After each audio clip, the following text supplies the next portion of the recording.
I'm so sorry.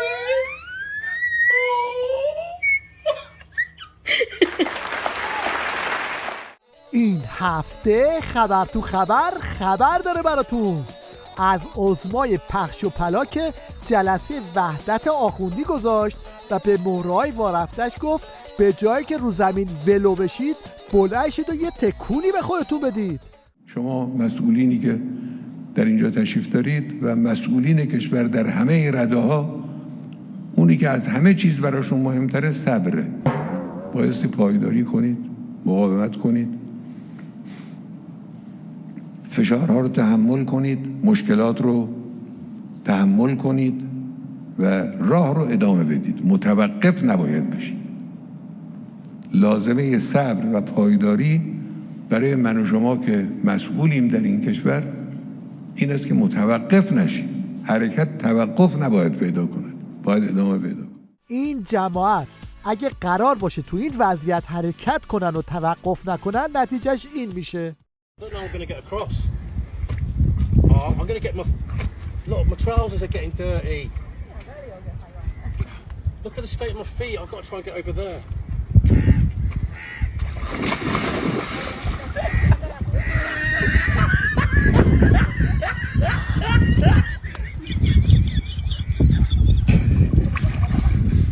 توی این وضعیت آخوند رئیسی خیلی دلش میخواد توقف نکنه، اما هر حرکتی که میزنه از توش سوتی در میاد.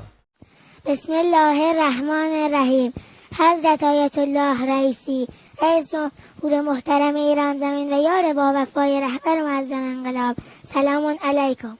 این جناب نازنین علمداری فرزند شهید مدافع حرم سردار شجاعت علمداری، خوش آمدید. ماشاءالله ماشاءالله دختر عزیزم. اسم شما چیه؟ نازنین.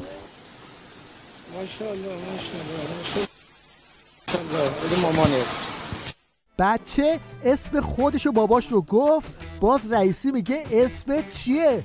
باور کنید ذریپوشه این هاپوه چند برابر کلی تمرین کرده تا 2 جمله ترکی بگه، اما طبق معمول کله ملق میزنه. مخاطبش کلی از مشکلاتش میگه، بعد رئیسی بهش میگه خدا برکت بده. سلام علیکم آقای الله، حال شما چطوره؟ ممنون. حالت خوبه؟ کیفین احوال نجورده؟ Sağ ol hazır. Keyfin küfte. Kurbanım, selamet ver. Xo'p. Hazır su sarı biz yaman müşkül çəkmişik. Belə bərq su bu ilə bizə dədə yandırdı. Məhsulumuz olmadı. Əslən narəs oldu. Suyumuz yetirmədi. Çox əziyyət çəkdik. Acayip, محسن شمس. Əslən yəni nə qədər xəş qoymuşduq, hamısı hədər oldu. Bu illəri yəni. خدا انشالله برکت بده، درست میشه. Məmnun qurbanım. ماکسیموم کاری که رئیسی برای مشکلات نظام میکنه یه چیزی تو این مایه هاست.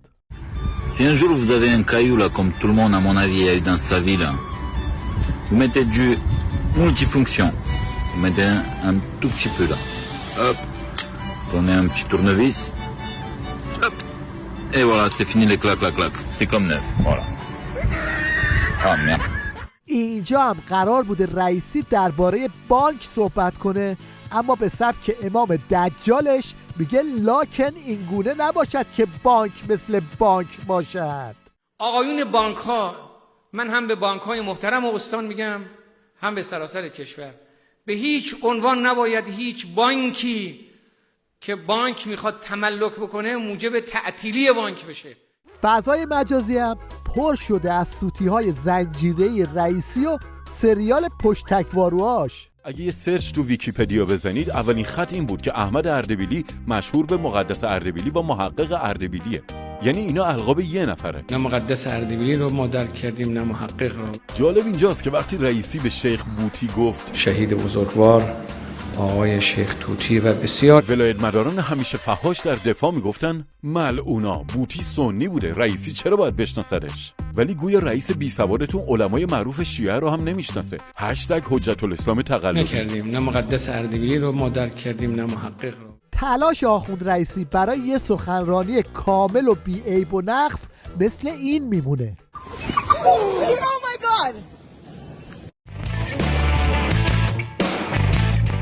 حالا برگردیم به جلسه خامنه‌ای و روزه مسخره‌ای که با عنوان وحدت اسلامی خوند. ایشان اتحاد مسلمانان را فریضه قطعی و دستور قرآنی خواندند و افزودند وحدت اسلامی یک امر اصولی است، نه امر تاکتیکی و مخصوص شرایط خاص. یکی نیست به ولی فقیه آخوندا بگه تو به جایی که به فکر وحدت مسلمین باشی فعلا به جلسه معارفه استاندارهات بچسب که از توش این فضاحت ها بیرون نیاد.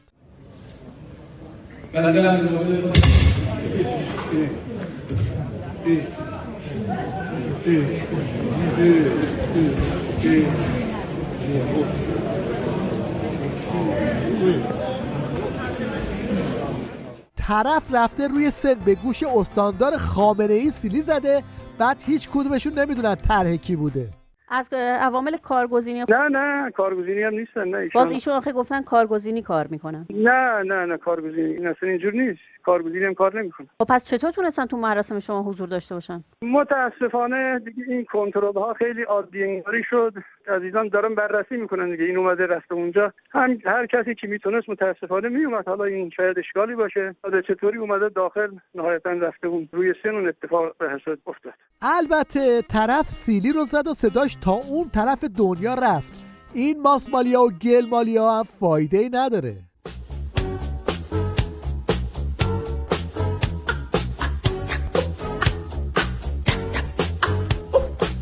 بعد از جلسه هم آخوندا و پاسدارا اومدن تا با مالکشی حال استاندار رئیسی رو جا بیارن و بهش دلداری بدن.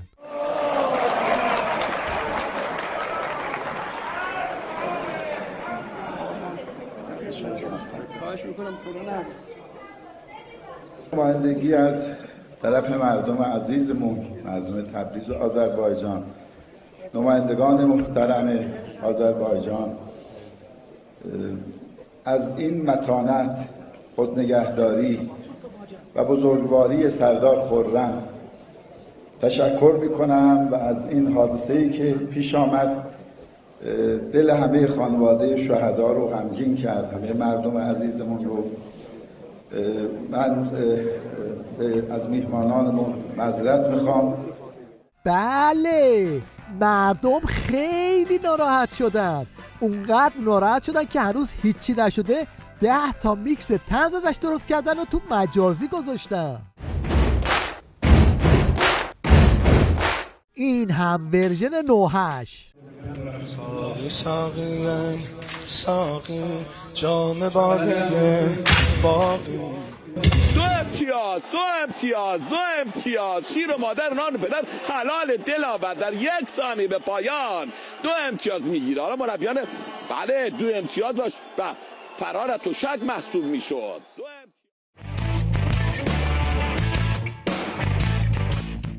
تو وضعیتی که عظما در تله اتمی گیر کرده و راه پس و پیش نداره، این نبویان مشنگ وضعیت نظام رو اینطوری تشریح میکنه. ملت ایران حداقل در 3 بعد اقتدار داشت. ما اقتصادمون که جزء اقتدار ما نیست که. بله. هسته‌ای ما بود، این خیلی مهمه.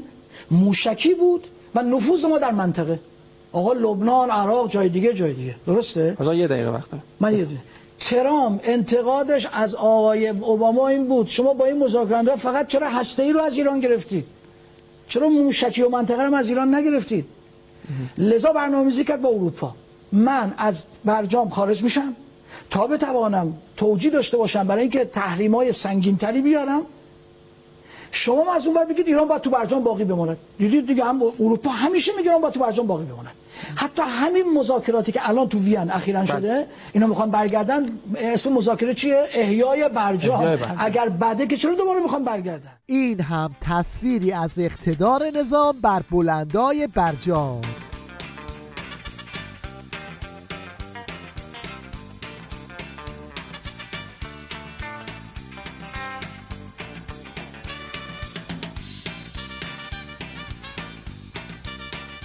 این جوجه طلبه رو به عنوان نخبه آوردن توی تیویریش تا درباره ارتباط حوزه و جامعه حرف بزنه. کسی که وارد حوزه میشه تو زمینه‌های مختلف زندگی مردم، تو زمینه‌های مختلف و مسائل مختلفی که پیش میاد مردم به او رجوع میکنن و میتونه مشکلات زندگی مردم، مشکلات خانوادگی، مشکلات اجتماعی رو رصد بکنه.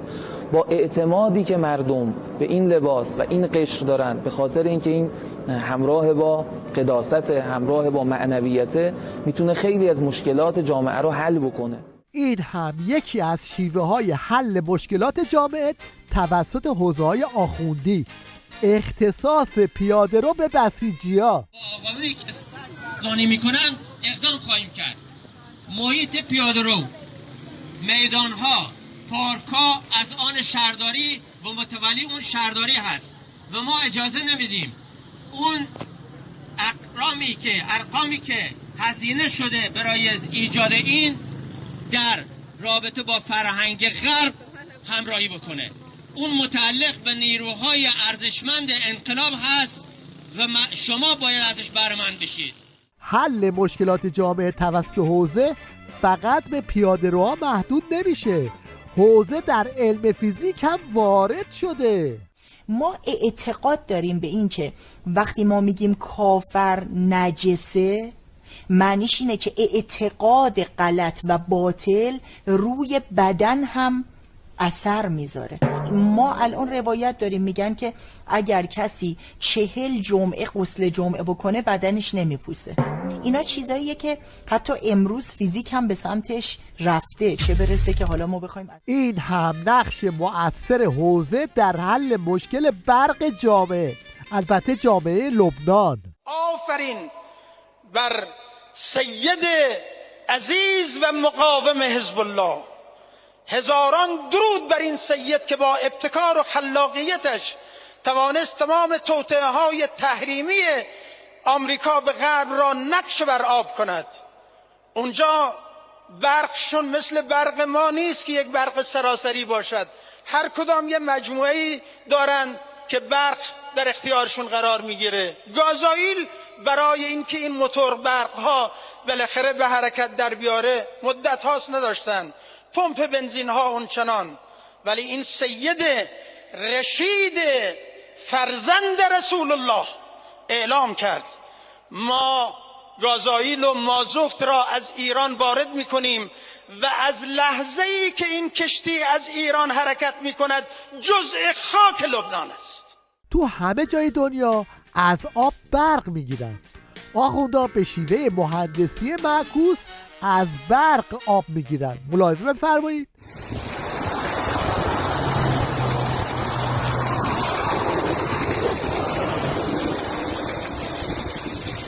حالا این شما و این هم یکی دیگه از نمونه‌های تولید داخلی، کباب کوبیده، نه ببخشید شلاق کوبیدنی. خدا وکیلی کبابم یا این کبابم این میگه نوازی خب این چرا این چرا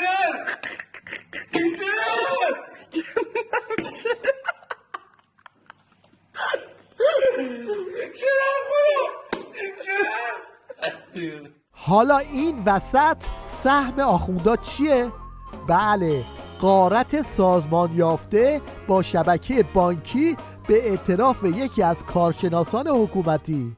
ولی مسئله فساد حاکمیتی در جمهوری اسلامی، چون بیشتر این بانک‌ها بانک‌های حکومتی هستند و اینها مکانیزم‌های غارت سازمان یافته ملت ایران. اینو برای مقابله با کرونا پول چاپ کردن، ریختن تو بازار. این دزدیه.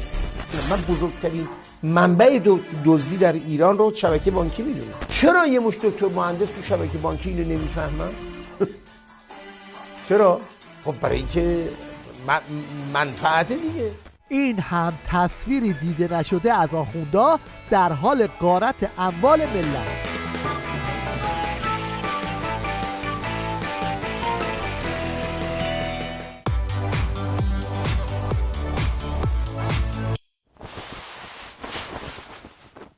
در پایان توجه شما را به یک کلاس آموزشی جلب می‌کنیم که توسط یک هموطن ترک برگزار شده و حاوی نکات جالبیه.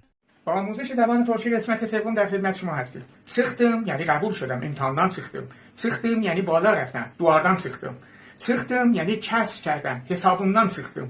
سختم یعنی خارج شدم، از اداره خارج شدم، اداره‌دان سختم. حالا گوش بدید اینا رو. دایان باخ، گداخ، دوراخ. اینا آلمانی نیست ها، اینا ترکیه. دایان باخ یعنی وایسا نگاه کن، گداخ یعنی بریم، دوراخ یعنی بلند شیم. سیلور نقره تو انگلیسی، تو ترکی میشه چی؟ پاک کن بده. دویو انگلیسیه، تو ترکی میشه چی؟ بلند شو بشور. حالا اینجا رو گوش کنید. کیم دورسون، کیم یسون، کیم یوسون، سان جیلان. اینا بازیکنای کره جنوبی نیستن ها، اینا ترکیه. گوش کنید. کیم دورسون، کی بلند شه؟ کیم یسون، کی بخوره؟